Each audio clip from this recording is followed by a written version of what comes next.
ছট পুজোতে এসে আমার এত বড় একটা দুর্ঘটনা হবে সত্যি আমি কল্পনাও ভাবতে পারিনি।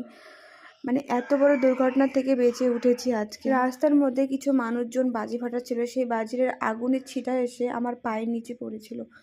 তো ভগবানের আশীর্বাদে তার বড় দুর্ঘটনা হয়নি, আমার শুধু শাড়িটাই পুড়ে গেছে।